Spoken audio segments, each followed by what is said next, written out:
pocket watch swung gently from the little girl's hand as she stepped into the boardroom. "Excuse me," the 8-year-old said, her voice small in the massive room. "My dad dropped this."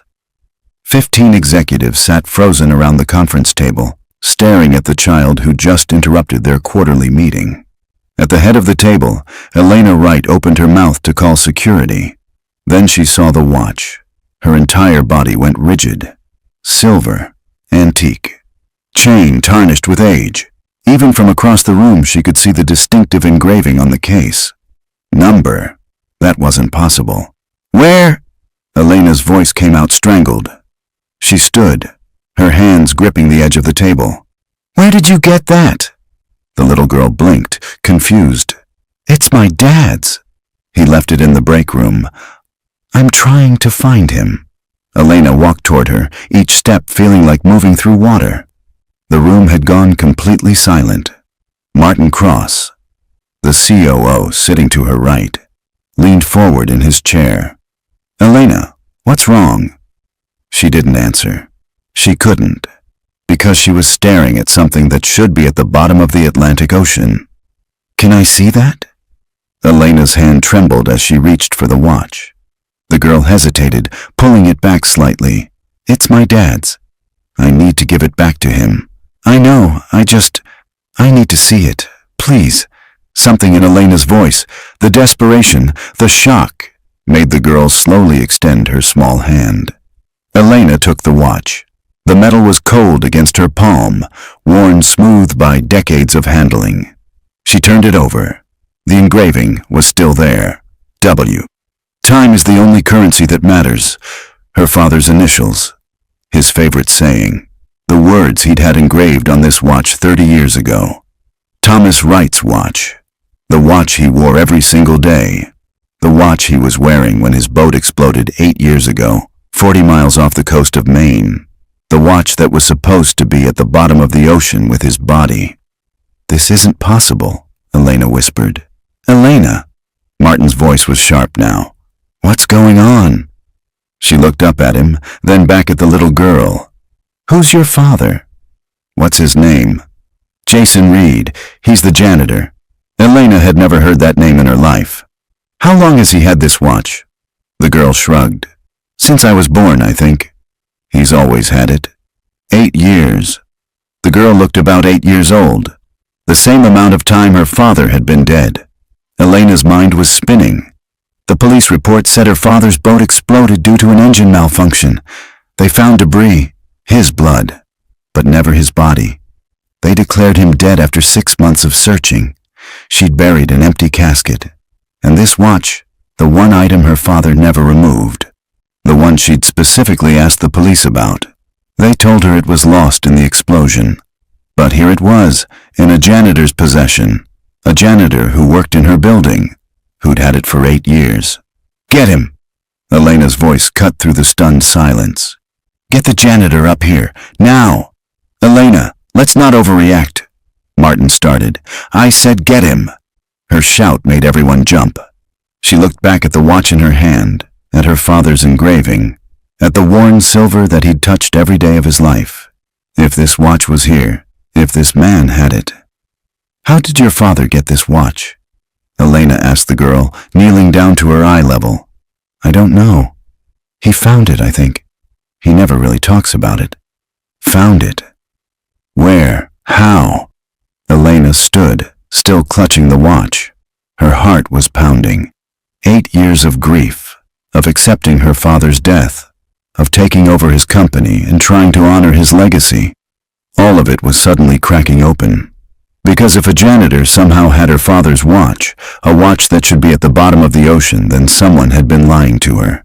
And as she looked up and caught the tense expressions around the table, Martin Cross's clenched jaw, the nervous glances of the other executives, Elena Wright realized the lies went deeper than she could have imagined. Security brought Jason Reed to the boardroom 6 minutes later. He walked in wearing his janitor's uniform, his face confused and worried. His eyes immediately found his daughter. "Mia, what are you doing up here?" He looked around at the executive staring at him. "I'm sorry if she bothered anyone." She was just supposed to wait in the break room. Mr. Reed. Elena's voice was controlled, but her knuckles were white around the watch. Where did you get this? Jason looked at the watch in her hand. His expression shifted. Something protective, guarded. That's mine. I asked where you got it. Why does it matter? Martin stood from his chair. Ms. Wright, this is ridiculous. The man obviously bought it at a pawn shop or... Sit down, Martin. Elena didn't look at him. She kept her eyes locked on Jason. This watch belonged to my father. He was wearing it when he died 8 years ago. So I'll ask you one more time. Where did you get it? Jason's face paled. He glanced at his daughter, then back at Elena. I didn't steal it, if that's what you're thinking. Then explain. He was quiet for a long moment. Then he sighed.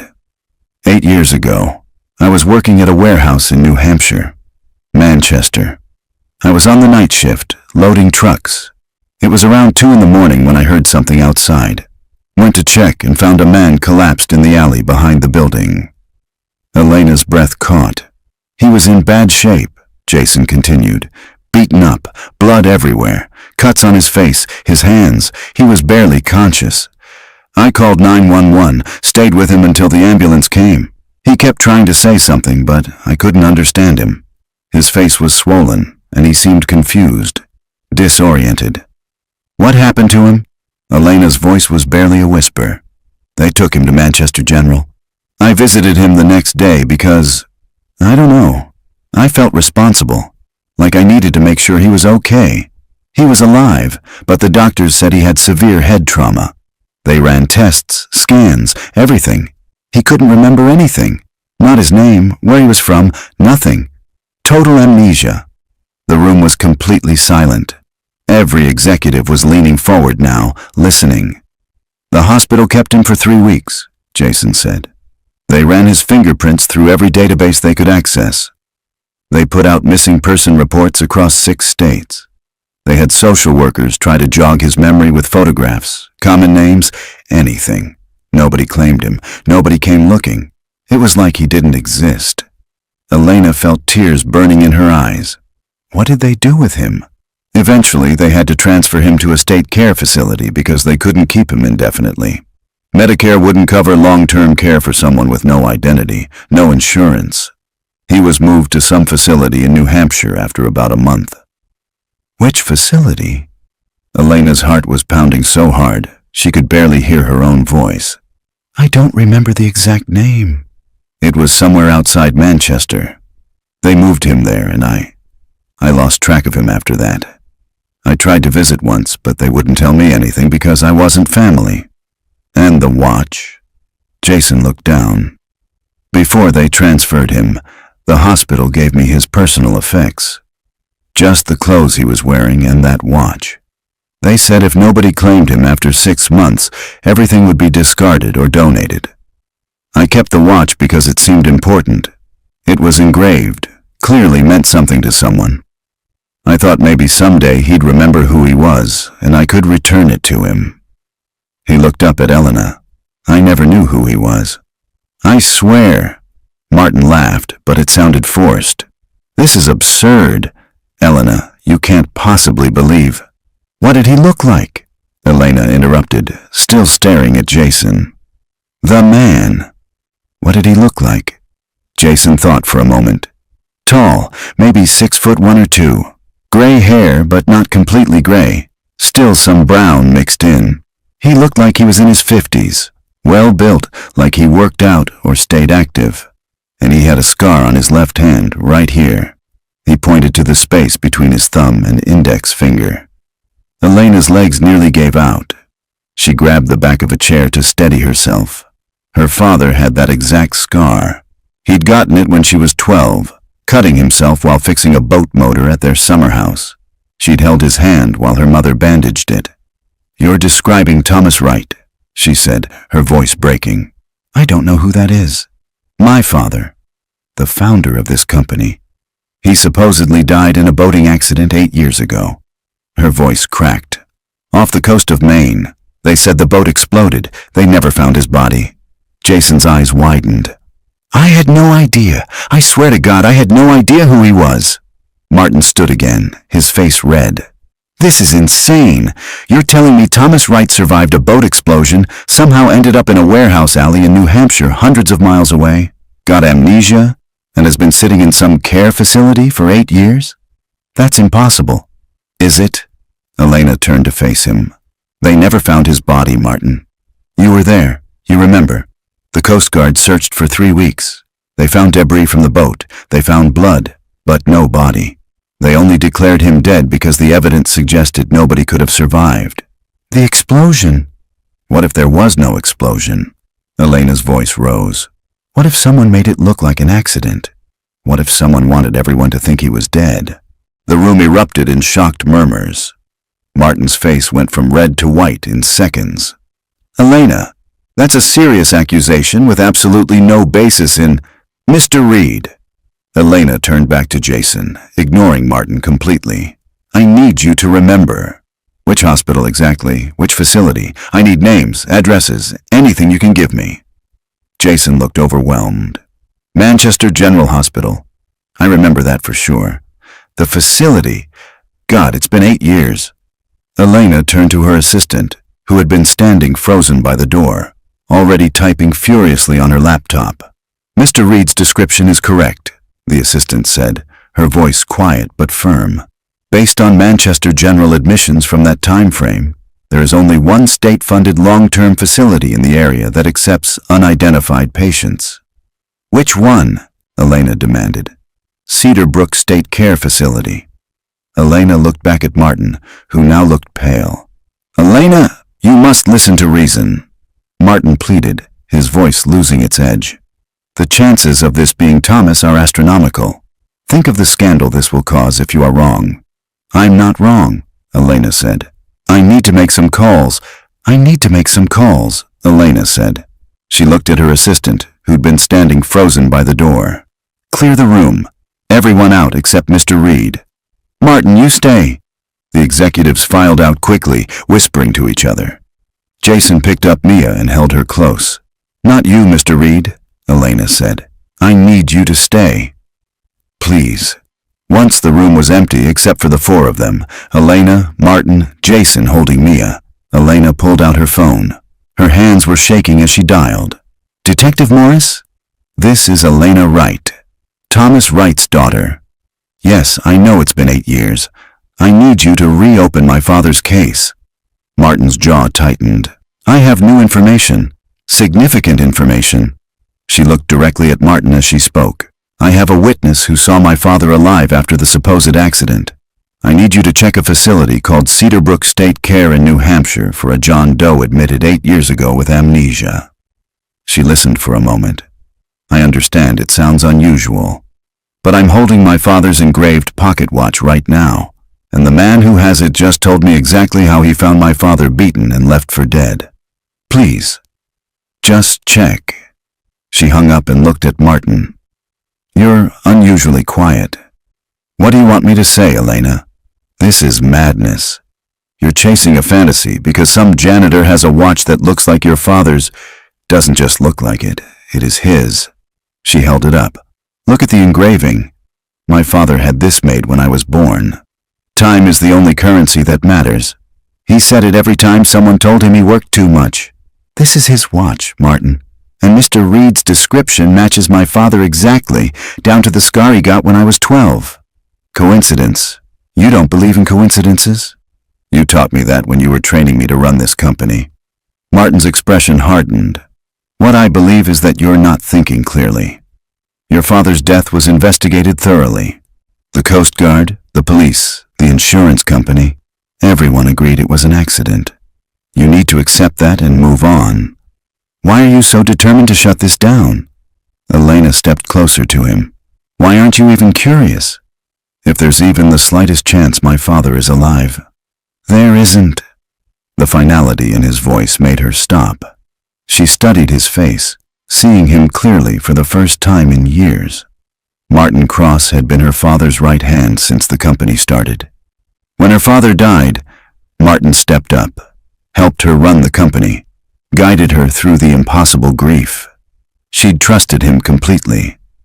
But right now, looking at him, she saw something she'd never noticed before. Fear. "You know something," she said quietly. "I don't. You're lying. Elena." "Get out." Her voice was cold. "Get out of this room. Get out of my building. You're suspended pending investigation. You can't suspend me. The board." "I'm majority shareholder and CEO. Yes, I can. Get out before I have security remove you." Martin stared at her, his jaw working. For a moment she thought he might argue, might fight back. But then he grabbed his briefcase and walked out, slamming the door hard enough to rattle the windows. Elena stood in silence, her heart racing. Then she looked at Jason and Mia. "Mr. Reed, I need your help. I need you to come with me to New Hampshire." Jason looked down at his daughter, then back at Elena. "Ma'am, I appreciate what you're going through, but I have a daughter. I can't just drop everything and—" "I'll pay you $20,000 to come with me and help identify the man you found. If it's not my father, you keep the money anyway." "If it is him." Her voice caught. "If it is him and you help me get him out of there, I'll double it." Jason's eyes widened. 40,000. "I need you.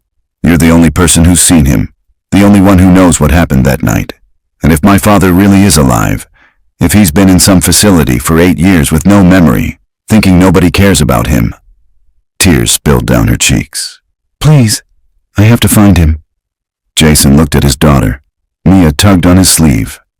"Dad, you should help her. She's really sad." He closed his eyes, took a deep breath, and nodded. "Okay, I'll help you." Elena felt a wave of relief so intense she had to sit down. "Thank you. Thank you so much. We'll leave first thing tomorrow morning." "There's one thing," Jason said. "I don't have anyone to watch Mia. Her mom died when she was born. It's just us. Bring her. We'll make it work." That night, Elena couldn't sleep. She sat in her father's old office. She'd never had the heart to change anything, staring at photographs on his desk. Him at the company's founding, him cutting the ribbon at their first factory, him with her at her college graduation, his arm around her shoulders, both of them grinning. She picked up the phone and called Detective Morris again. "Did you find anything?" Morris's voice was tired.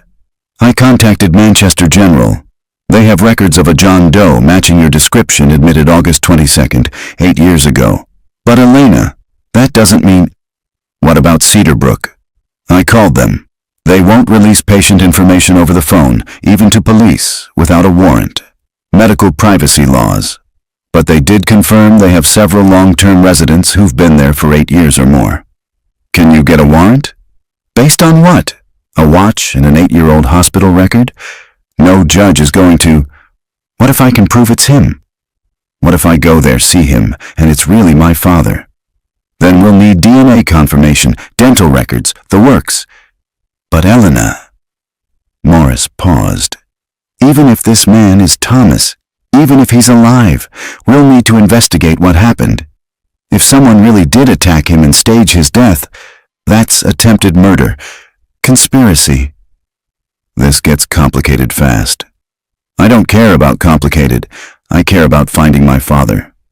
She hung up and noticed something on his desk she'd never paid attention to before. A small leather notebook, worn and faded. She picked it up and opened it. Inside were her father's notes, financial calculations, meeting reminders, random thoughts. She flipped through pages, most of them mundane. Then she reached entries from 8 years ago, right before he died. August 15th. Discrepancies in overseas accounts. Numbers don't match. Need to dig deeper. August 17th. Found it. Someone's been moving money. Large amounts. Shell companies. This goes deep. August 19th. Confronted C about the accounts. He denied everything. Says I'm seeing things, but I'm not crazy. The money is missing. August 20th. C called emergency meeting. Says we need to talk privately. Meeting him at the marina tomorrow morning early. Elena's blood ran cold. C. The marina. Her father died, supposedly died, the morning of August 21st. His boat exploded at 6 a.m. C. Who was C? She grabbed her laptop and pulled up company records from 8 years ago. The board of directors. She scanned the names. Charles Remington, board chairman. He'd been with the company since the beginning, one of the original investors. He still served on the board now. Her father was meeting Charles the morning he disappeared. Elena's hands shook as she pulled up Charles's financial records, what she could access as CEO, his salary, his stock options, his investments. Everything looked normal on the surface, but her father had found something worth killing over. She needed to talk to Charles, but not yet. Not until she knew for certain her father was alive. She spent the rest of the night going through old financial records, looking for the discrepancies her father had mentioned. The numbers were buried deep, hidden in legitimate-looking transactions. But once she knew what to look for, she saw it. Millions of dollars moving through overseas shell companies. Money that should have been in Wright Industries' accounts but wasn't. By the time dawn broke, Elena had found over $12 million in missing funds. All of it traced back through a web of companies to one name, Charles Remington. Her father had discovered Charles was embezzling, and Charles had made sure her father couldn't tell anyone. They left Boston at 7 a.m. Elena drove her own car, a black sedan. Jason sat in the passenger seat, looking uncomfortable in the expensive leather interior. Mia was in the back with her tablet and headphones. "You didn't have to bring her," Elena said as they merged onto the highway. "I don't have anyone to watch her. Her mom died during childbirth. It's just the two of us. I'm sorry." "It's okay. We make it work." They drove in silence for a while. Elena's hands gripped the steering wheel tight enough to hurt. She hadn't slept. Her mind kept racing through everything she'd found, everything she'd learned. "I found something last night," she said finally. "In my father's notes.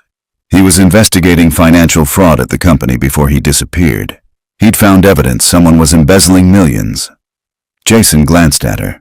"You think that's why he was attacked?" "I'm sure of it. He wrote that he was meeting someone at the marina the morning his boat exploded. Someone he identified only as C." "Who's C?" "Charles Remington, our board chairman. He's been with the company since the beginning." Her voice was bitter. "He was my father's friend. They started the company together, and I think he tried to kill him." Jason was quiet for a moment. "If that's true, if you're really going after someone that powerful, you need to be careful. People like that don't let go of their secrets easily." "I know, but what choice do I have?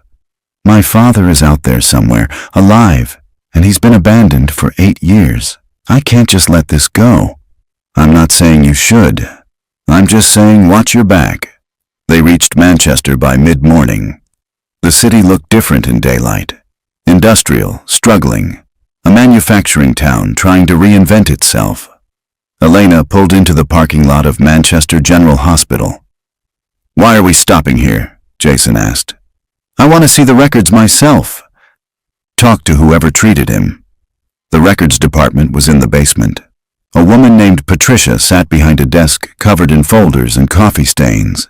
She looked like she'd been there since the hospital opened. "Help you?" she asked without looking up. "I need information about a patient admitted 8 years ago," Elena said. "A John Doe, severe head trauma." 8 years is a long time, honey. You got a date? August 22nd, around 2 in the morning. Patricia typed slowly on her ancient computer. "John Doe? Yeah, here we go. Admitted 2:47 a.m. Multiple contusions, subdural hematoma, broken ribs, severe head trauma. No ID, no wallet, no nothing. Just the clothes on his back." "Who treated him?" "Dr. Rajesh Kumar. But he doesn't work here anymore. Moved to California about 5 years ago." "What about nurses? Anyone who might remember?" Patricia scrolled through the file. "Nurse Lisa Chen was on duty that night. She still works here. Night shift in the ER. Can I talk to her? She won't be in until 7 tonight." Elena looked at her watch. It was only 11 a.m. "We'll come back." Ma'am, if you don't mind me asking, why are you looking into a case from 8 years ago? Elena pulled out her phone and showed Patricia a photo of her father. Because I think this John Doe is my father. He disappeared 8 years ago. Everyone said he was dead, but I think he survived and nobody knew who he was. Patricia stared at the photo, then back at her computer. Jesus, you really think that's him? I'm about to find out. Cedar Brook State Care Facility sat 20 minutes outside Manchester, surrounded by pine trees and chain-link fence. The building was institutional, gray brick, barred windows, the kind of place that looked more like a prison than a care facility. Elena's heart pounded as she parked in the visitor lot. You okay? Jason asked. No, but I'm going in anyway. They left Mia in the car with snacks and her tablet, promising to be back in 20 minutes. The lobby smelled like disinfectant and overcooked vegetables. A receptionist sat behind thick glass, barely glancing at them. Visiting hours end at 4, she said flatly. I'm looking for a patient, Elena said. A John Doe admitted 8 years ago from Manchester General. You family? I think I am. I think he's my father. The receptionist finally looked up. You think? He was admitted with amnesia. No ID. I've been searching for him for 8 years. The receptionist picked up a phone and spoke quietly. Then she hung up and pointed down the hall. Administrator's office, third door on the left. The administrator was a thin man in his 60s named Dr. Philip Warren. He had kind eyes but a tired face, like he'd seen too much sadness in this place. Ms. Wright, he said after Elena introduced herself. This is highly unusual. We have strict protocols for patient privacy, even for John Does. I understand. But if this man is Thomas Wright, if he's my father, he has a family. He has a daughter who's been grieving him for 8 years. He has a company, a life, people who love him. He deserves to know who he is. Dr. Warren studied her for a long moment. Let me pull the file. He left the room and came back 5 minutes later with a thin folder. He sat down and opened it. We do have a long-term resident matching the description. Transferred here in September 8 years ago from Manchester General. Severe retrograde amnesia with no recovery of memory to date. Physically healthy but psychologically fragile. He's been cooperative, quiet, keeps to himself mostly. Can I see him? You understand he won't recognize you. If it is your father, he won't know who you are. I understand. And I can't just release him to you without proper documentation. DNA tests, legal paperwork, court orders. Even if you confirm it's him, the process could take weeks. I just need to see him first. Please. Dr. Warren closed the folder. This way. They walked through corridors that smelled like cleaning solution and depression. Patients wandered past in hospital gowns, some muttering to themselves, others staring at nothing. Elena's heart broke with every step. They stopped outside a door marked 27B. He's in here, Dr. Warren said. We call him John. He spends most of his time alone. Drawing, mostly. He's quite talented. Her father used to draw. Mechanical designs, architectural sketches, pages and pages filled with his meticulous lines. Dr. Warren knocked gently. John, you have visitors.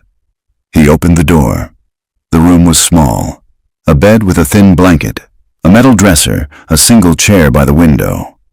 A man sat in the chair with his back to them, hunched over a sketch pad. John? Dr. Warren said again. Someone's here to see you. The man turned around slowly. Elena's world stopped. He was older, thinner, his hair completely gray now, longer than he used to wear it. He had a beard he'd never had before. Deep lines around his eyes, his face gaunt. But it was him. Those eyes, that nose, the shape of his jaw, the way he tilted his head slightly when he was confused.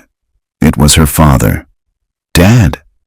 The word came out broken, barely a whisper. The man, her father, looked at her with no recognition at all. Just polite confusion, maybe a hint of concern at her obvious distress. I'm sorry, he said quietly. His voice was the same, a little rougher maybe, but the same. Do I know you? Elena couldn't breathe. 8 years. 8 years of grief, of crying, of visiting an empty grave. And he was here, alive, sitting in this terrible room, not knowing who he was, not knowing who she was. Her legs gave out. Jason caught her, lowering her gently into the chair by the door. She pressed her hands over her mouth, trying to hold back the sobs. "I'm Elena," she managed. "Elena Wright. I'm your daughter." Her father stared at her. Something flickered in his eyes. Pain, confusion, longing, but no recognition. "I'm sorry," he said again. "I don't remember having a daughter. I don't remember anything from before I came here." Jason knelt beside Elena's chair. "It's okay," he said softly. "We're not here to upset you. We've just been looking for you for a very long time." Thomas, John, set down his sketch pad. Elena could see the drawing from where she sat. It was a boat, a sailboat, detailed and perfect, just like the one her father used to own. "Are you sure you have the right person?" Thomas asked. He sounded gentle, worried for her. "I'm nobody. Just a man with no past." "You're not nobody." Elena wiped her eyes. "You're Thomas Wright. You're a father, a businessman, an inventor. You built things, you changed the world, and 8 years ago, someone tried to kill you because you discovered they were stealing from you." Thomas touched the back of his head absently. "They told me I had an accident." "It wasn't an accident." He looked down at his hands, at the scar between his thumb and index finger. He traced it with his other hand, the gesture so familiar it made Elena's heart ache. "I have dreams sometimes," he said quietly, "about a little girl, brown hair, brown eyes. She's laughing. We're at a beach, flying a kite. The sky is blue and everything feels warm and safe." He looked up at Elena. "Is that real? Or just something my broken brain invented?" "It's real." Elena's voice cracked. "That was me. I was 7. You took me to Cape Cod. It was my first time flying a kite, and you taught me how. I was so happy." Thomas's eyes filled with tears. "I thought it was just a dream." "It wasn't. None of it was. And I'm going to help you remember." Dr. Warren cleared his throat. "Ms. Wright, perhaps we should step outside and discuss next steps. This is overwhelming for everyone." Elena didn't want to leave. She wanted to stay, to hold her father's hand, to tell him everything she'd been through. But she forced herself to stand. "I'll be right back," she told Thomas. "I'm not leaving. I promise." In the hallway, Dr. Warren spoke in a low voice. "If you truly believe this man is Thomas Wright, you'll need to prove it legally. DNA tests, dental records, documentation. The process could take weeks, possibly months." "I don't have weeks. Someone tried to kill him 8 years ago. If they find out he's alive, they'll try again." "Ms. Wright, that's a serious allegation. It's the truth." She pulled out her phone and showed him the photographs of her father's notebook. "This is from 8 years ago. My father discovered embezzlement at his company. He was meeting someone the morning his boat exploded. That someone had him attacked, staged his death, and paid to keep him here." Dr. Warren's face went pale. "You're saying someone has been paying for his care here? For 8 years? How else would an unidentified patient stay in a private facility? Check your records. Someone's been paying his bills." Dr. Warren hurried back to his office. Elena and Jason followed. He pulled up files on his computer, scrolling through financial records. "Oh God," he whispered. "What?" "His care has been paid through an offshore account. Monthly automatic payments for 8 years. I never questioned it because the money always came on time, but..." He looked at Elena. "This is highly irregular. We should be getting state funding for an indigent patient, but instead, someone's been privately funding his stay." "Who's set up the account?" "It's anonymous, handled through a law firm in the Cayman Islands." "Can you trace it?" "Not without a court order." Elena pulled out her phone. "I know someone who can." She called Detective Morris and explained everything. He listened in silence, then said, "Elena, this is bigger than we thought. If someone really has been funding his care secretly, that's consciousness of guilt. That's evidence of a crime. Can you get a warrant to trace the account?" I can try, but even with a warrant, offshore accounts take time to crack. We might be talking weeks or months. I don't have that kind of time. What are you going to do? I'm bringing him home. Today. Elena. Someone tried to erase my father from existence. They've kept him prisoner for 8 years. I'm not leaving him here one more day. She hung up and looked at Dr. Warren. What would it take to release him into my custody today? It's not that simple. There are legal protocols, medical considerations. How much? Excuse me. How much money would it take to expedite everything? To get him released today? Dr. Warren looked uncomfortable. Ms. Wright, I can't just... $50,000.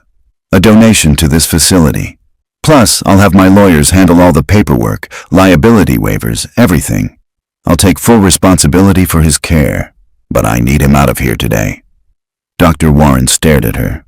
You're serious? Completely. He was quiet for a long moment. Then he picked up his phone and made a call. 2 hours later, Elena's lawyers had faxed over power of attorney documents, medical releases, liability waivers, and a cashier's check for $50,000. Dr. Warren expedited the discharge paperwork, calling in favors and cutting through bureaucratic red tape. Elena stood in her father's room, watching him pack his few belongings. A change of clothes, his sketch pad and pencils, nothing else. I don't understand why you're doing this, Thomas said. You don't even know me. Yes, I do. You're my father. You taught me everything that matters. You used to say that time is the only currency that matters because it's the one thing we can never get back. She held up his watch. You had this engraved with those words. I gave it back to Jason after he showed it to me. I want you to have it now. Thomas took the watch with trembling hands. He stared at the engraving, his fingers tracing the letters. Time is the only currency that matters, he whispered. I've heard that before. In my dreams. It wasn't a dream. It was a memory. They left Cedarbrook as the sun was setting. Jason drove, with Thomas in the passenger seat and Elena in the back with Mia. Where are we going? Thomas asked. Back to Boston, Elena said. Back home. Home, he repeated, like testing the word. Will I be safe there? I'll make sure of it. Her phone buzzed. A text from an unknown number. You made a mistake. Turn around now or there will be consequences. Elena deleted it and looked out the window. Charles Remington wanted to threaten her? Fine. She had evidence now. She had her father. And she wasn't backing down. They were 30 minutes outside Boston when Jason noticed the headlights. We're being followed, he said quietly. Elena turned. A black SUV was behind them, maintaining a careful distance but clearly tailing them. How long? She asked. Since we left Cedarbrook. I wasn't sure at first, but they've made every turn we have. Elena pulled out her phone to call 911. Before she could dial, the SUV accelerated, closing the distance fast. Hold on, Jason said. The SUV pulled alongside them. The passenger window rolled down. Elena saw the gun. Get down! Jason yanked the wheel hard right, swerving onto the shoulder. The SUV overshot them, brake lights flaring red in the darkness. Mia screamed. Thomas gripped the door handle, his face pale. Jason floored the accelerator, the sedan's engine screaming as they shot forward. The SUV spun around in the middle of the highway and gave chase. Call 911, Elena shouted. Her hands shook as she dialed. This is 911. What's your emergency? We're on Highway 93 southbound near exit 37. Black SUV is chasing us with weapons. They're trying to run us off the road. The SUV rammed them from behind. The sedan fishtailed. Jason fought for control, his knuckles white on the steering wheel. Stay on the line, the operator said. Units are being dispatched. The SUV pulled alongside them again.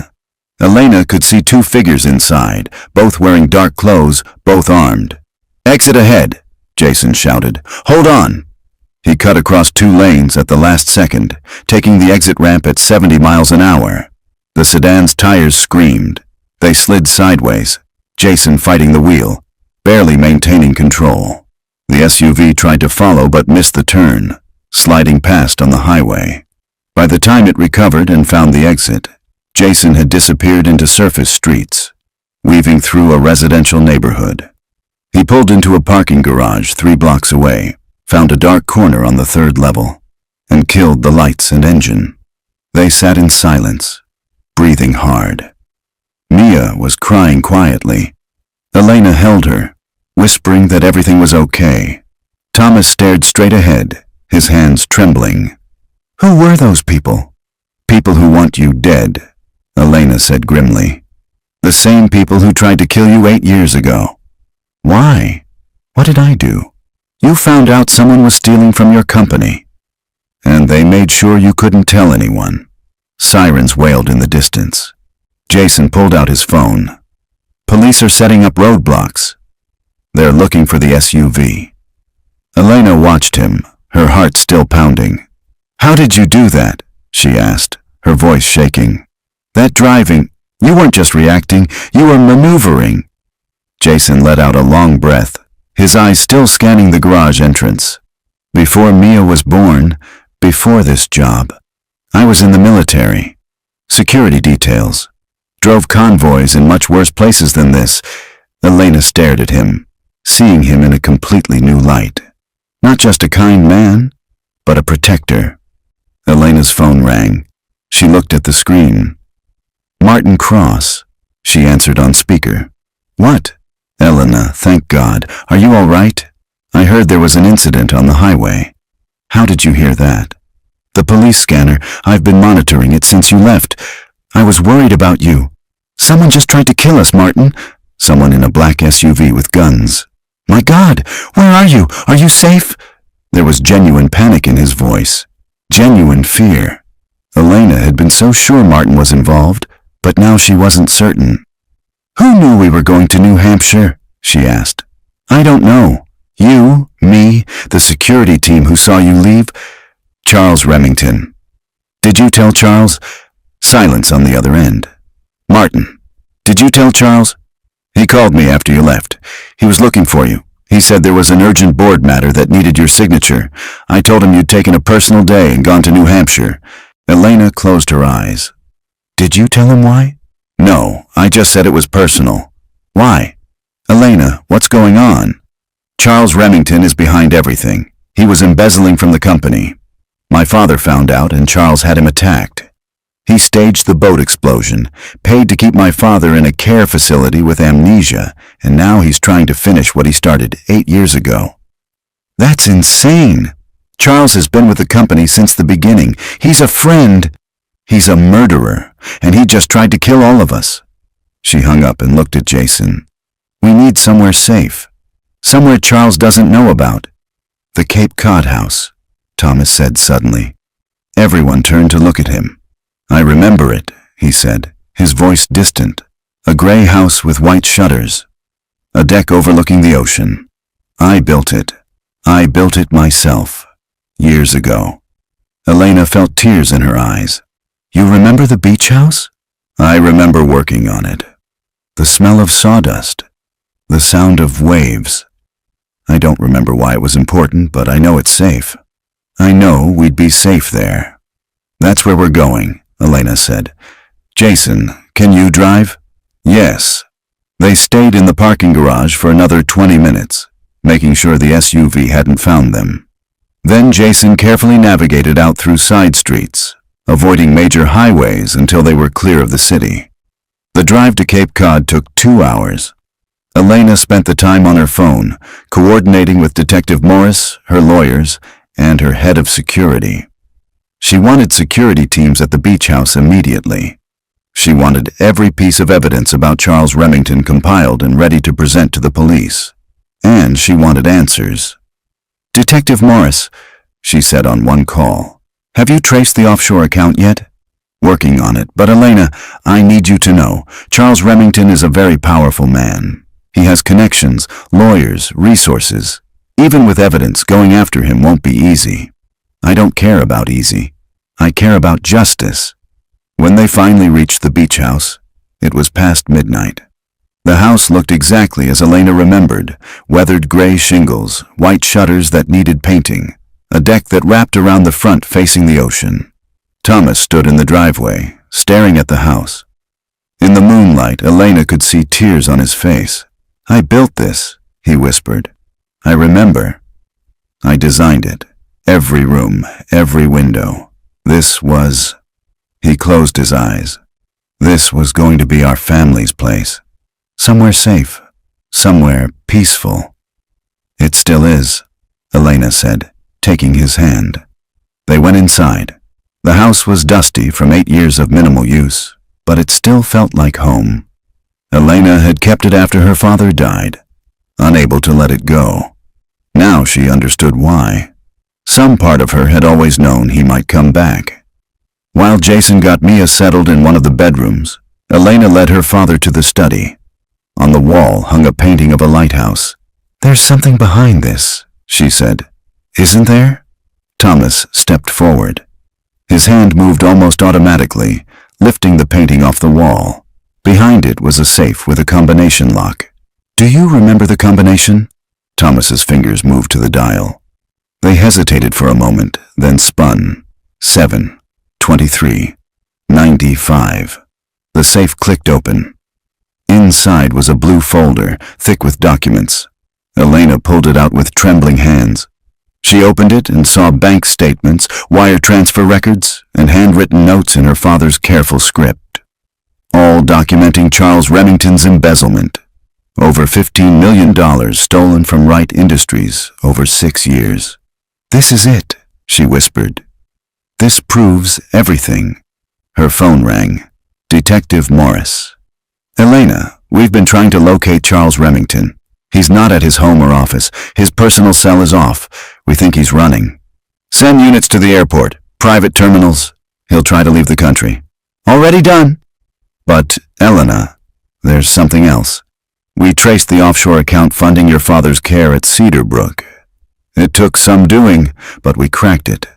And the account was set up by a law firm in the Cayman Islands. The firm's sole client is a shell company called Trinity Holdings. And Trinity Holdings is owned by Charles Remington." Elena felt a cold satisfaction. "That's proof. Direct proof he knew my father was alive and was keeping him hidden. It's strong evidence, yes. Combined with your father's testimony about the attack and the financial records you found, we have enough to bring charges.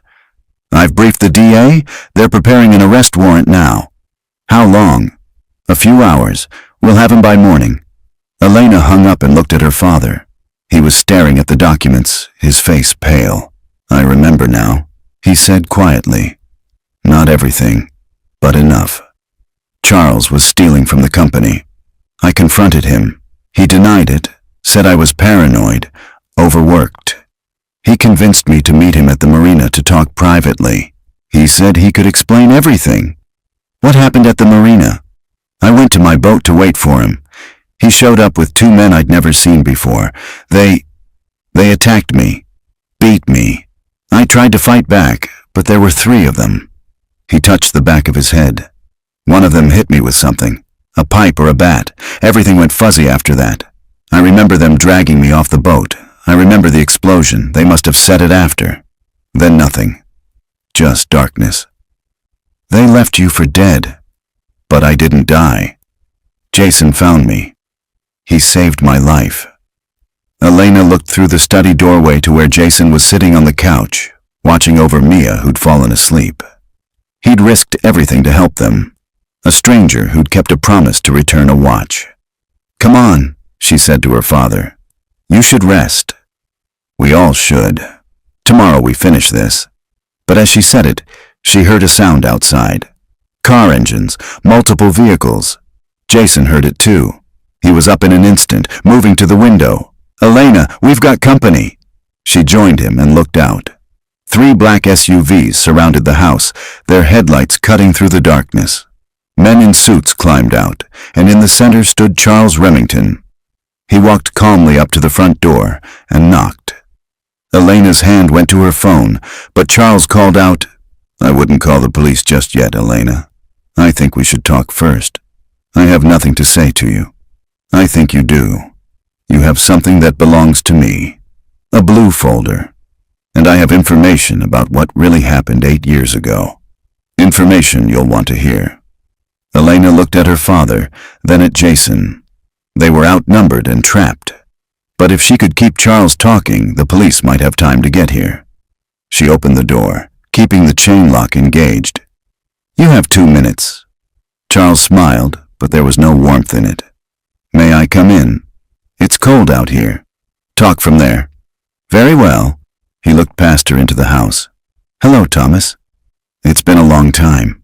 Thomas stepped forward, his face hard. "You tried to kill me.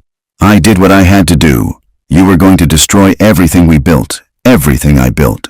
By stealing $15 million? By taking what I was owed."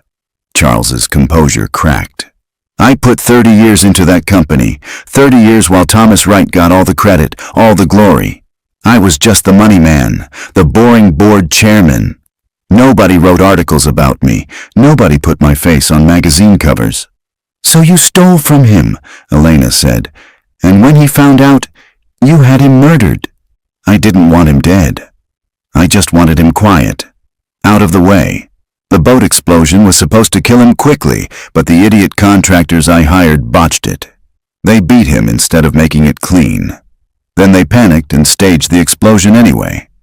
And when you found out he survived?" Charles's smile returned.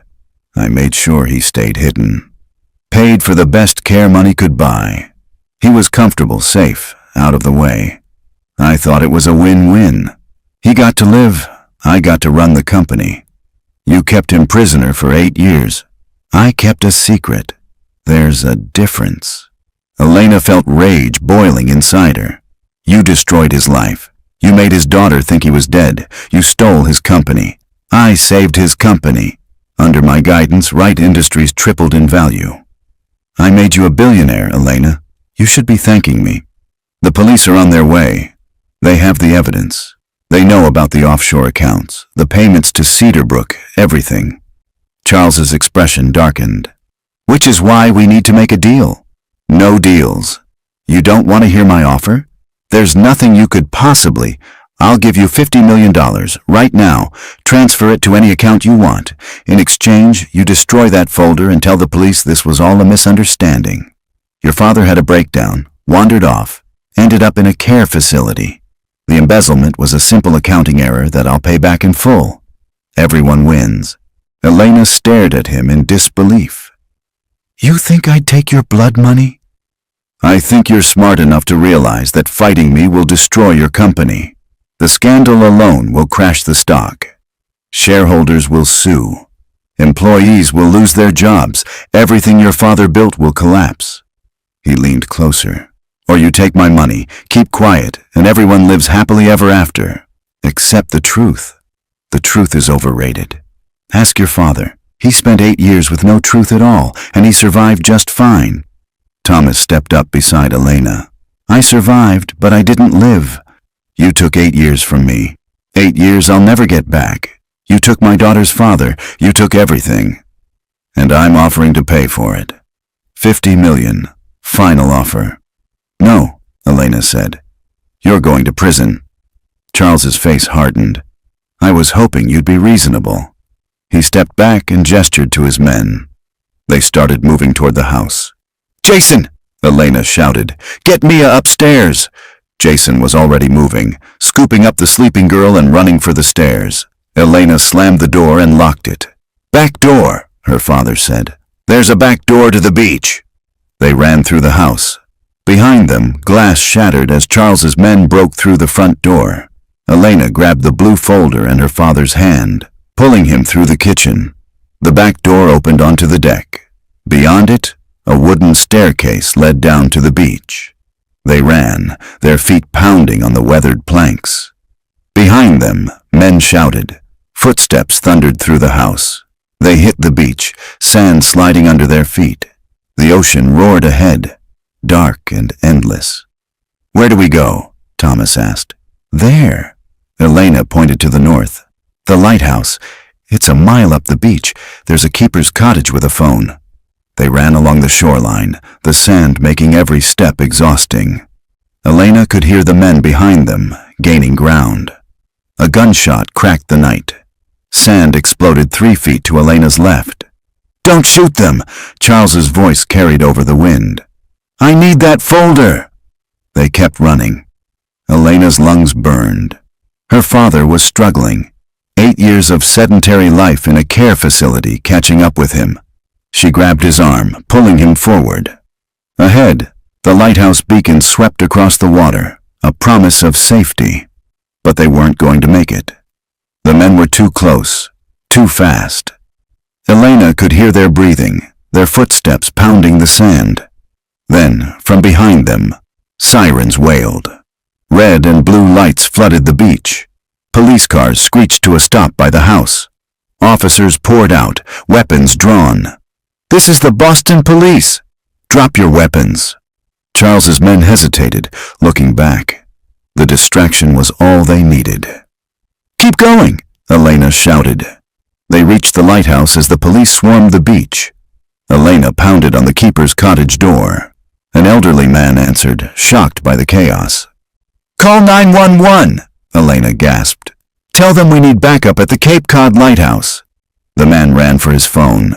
Elena turned and saw Charles standing on the beach, hands raised as police surrounded him. His men were on the ground, being handcuffed.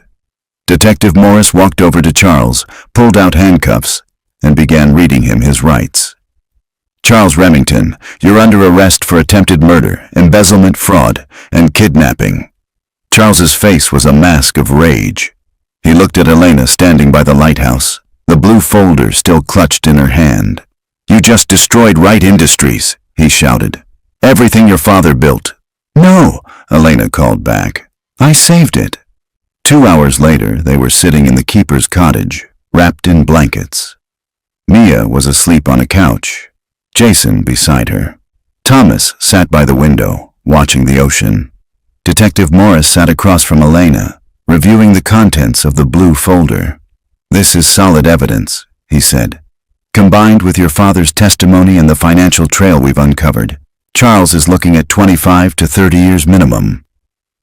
Good, Elena said. There's one thing I don't understand, Morris said. How did Charles know you'd come here? To the beach house? Elena thought about it. Then her eyes widened. Martin, I told him yesterday that we might come here. He must have told Charles. We'll need to question Martin as well. If he was knowingly assisting. He wasn't. Martin's not involved. He's just guilty of trusting the wrong person. She looked at Detective Morris. Charles was my father's friend. Martin's friend. We all trusted him. We never suspected. That's how people like Charles operate. They hide in plain sight. Elena looked over at her father. He was still staring at the ocean, his expression distant. Dad? She said softly. Are you okay? He turned to her, and for the first time since they'd found him, he smiled. Really smiled.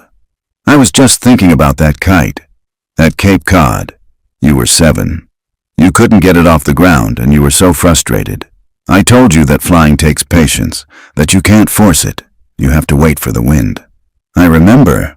I thought you were just trying to make me feel better. I was. But it was also true. He looked at the blue folder in Detective Morris's hands.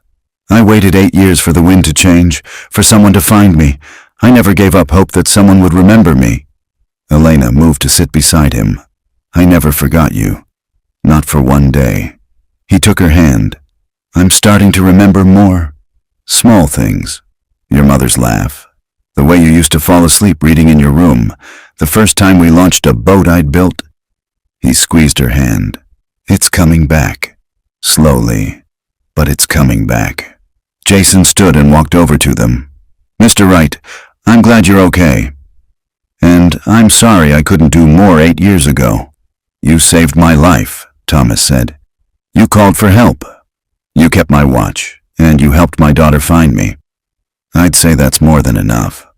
Elena looked at Jason and felt something shift in her chest. Over the past 2 days, he'd been there for every terrifying moment. He'd risked his life and his daughter's safety to help her. He'd never hesitated, never backed down. Thank you, she said, for everything. You're welcome. Their eyes met and held for a moment too long to be casual. Mia stirred on the couch and sat up, rubbing her eyes. Dad, what's happening? It's over, sweetheart. Everything's okay now. Can we go home? Soon. Detective Morris stood. I need to get back to Boston. We have a lot of processing to do. But Elena, you and your father will need to come to the station tomorrow to give formal statements. We'll be there. After Morris left, they sat in comfortable silence, watching the lighthouse beam sweep across the water. The danger was over. Charles was in custody. The truth was out. But Elena knew the real work was just beginning. The next morning they drove back to Boston. The news had already broken.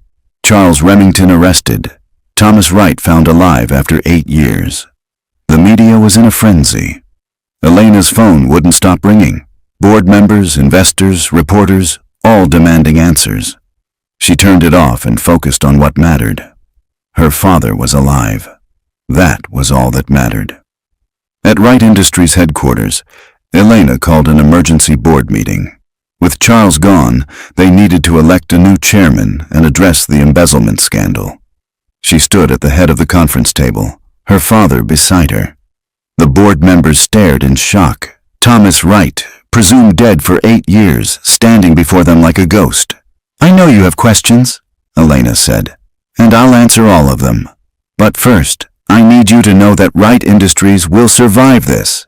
We will rebuild. We will be stronger than ever. Because that's what my father taught me. That's what he built this company on. Resilience, truth, and doing what's right, no matter the cost. Over the next few weeks, Elena worked tirelessly. She brought in forensic accountants to trace every dollar Charles had stolen. She implemented new oversight systems to prevent future fraud. She fired everyone who'd been complicit in the cover-up. And slowly, Wright Industries began to heal. Thomas went through extensive therapy, working with specialists to help recover his memories. More came back every day. Faces, names, events. Not everything, but enough. Enough to reclaim his life.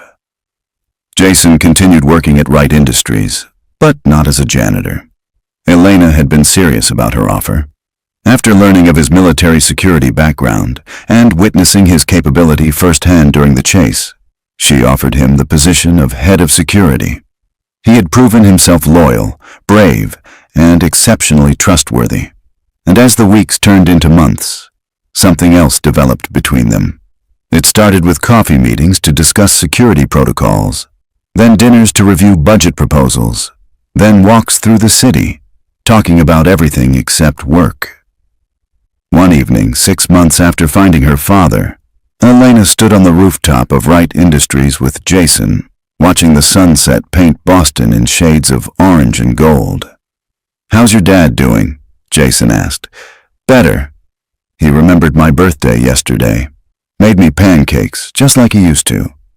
They were terrible, but I didn't care. Jason laughed. And Mia adores him. She calls him Grandpa Thomas now. I heard. It's perfect. They stood in comfortable silence for a moment. Elena, Jason said, I need to tell you something. What? That day Mia walked into the boardroom with the watch. I had no idea it would lead to all this. I thought I'd lose my job, maybe get arrested for theft. I never imagined that you'd end up here, that I'd end up anywhere near someone like you. She looked at him. What do you mean, someone like me? A CEO, a billionaire. Someone brilliant and driven and completely out of my league. Elena smiled. Jason, you saved my father's life twice.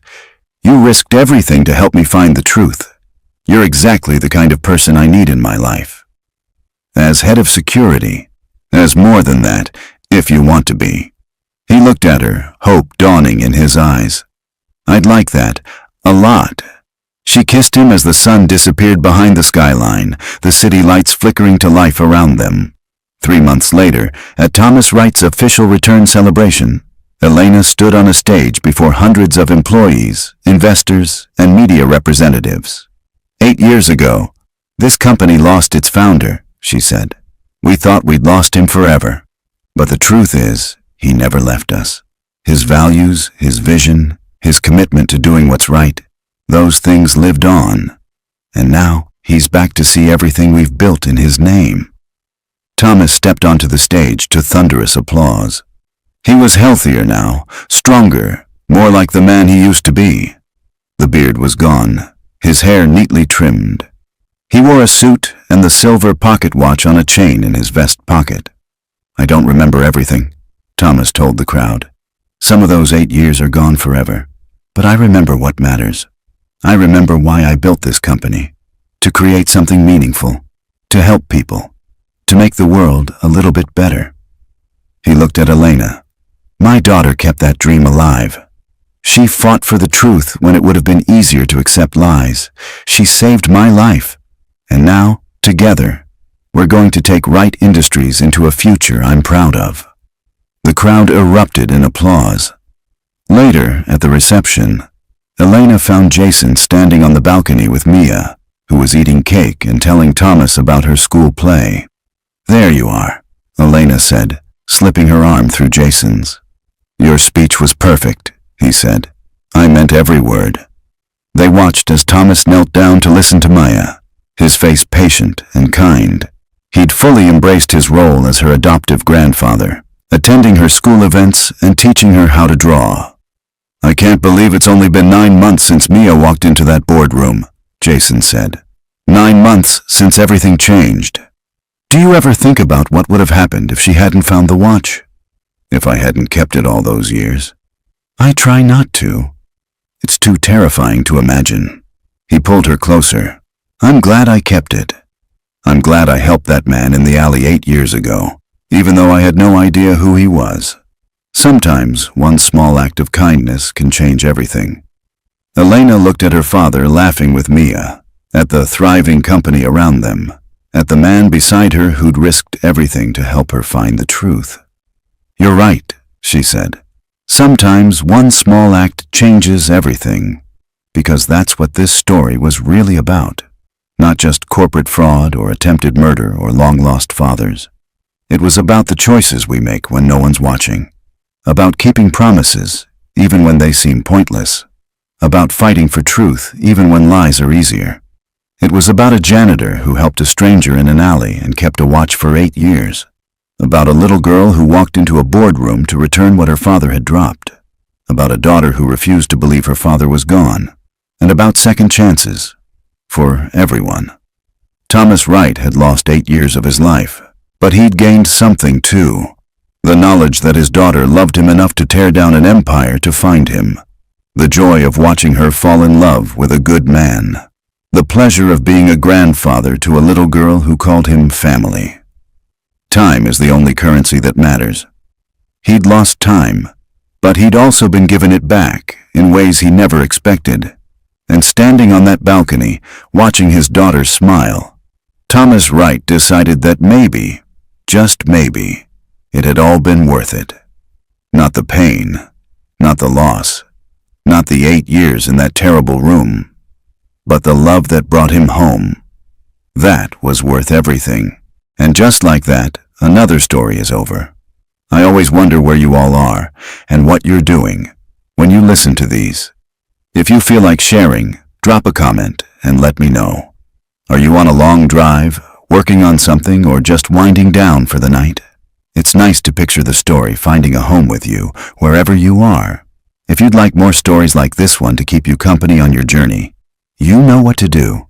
Hitting subscribe and that little bell means you'll always have another one waiting for you when you need it. A simple like helps others find a companion in these tales too. Thanks for letting me share this space and time with you. It really is a privilege. Until the next one, stay safe out there.